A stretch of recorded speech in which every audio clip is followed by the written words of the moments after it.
Throughout the reading, Dr. Martin Luther King describes the struggle he has had with many different groups and underlying norms in society in trying to achieve racial justice at the time.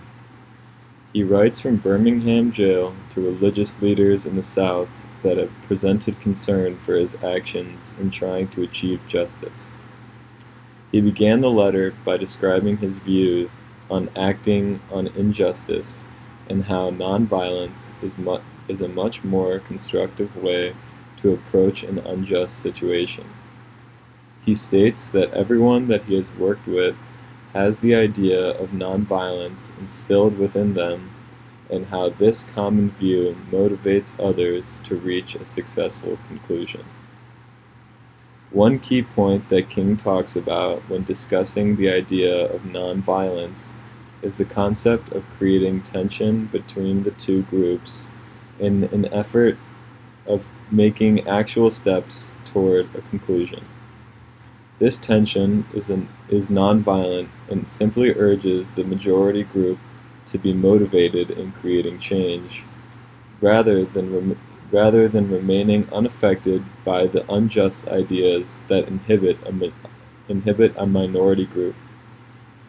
When a minority group wants or pushes towards change, they speak in a neutral or unfair setting towards the majority, as there are no specific outside pressures pushing the larger group to change. The ideas that King discusses related to nonviolence and creating tension all add to his overall idea of planned and informed decisions that he and others made in the fight for equality. At the time, many people opposed to King and his ideas believed that his marches and actions come without reason, although the nonviolent and informed events that he describes in his letter thoroughly argue against this and prove this point to be false. Another important piece of King's letter is his description of being told to wait by a large amount of people, and that if the justice he described was meant to be, then it would eventually come to reality. This was an uninformed and inconclusive answer to why segregation was still present in society, and King was sure to include his frustration with that answer. In his frustration, he writes, "We must come to see that human progress never rolls in on wheels of inevitability.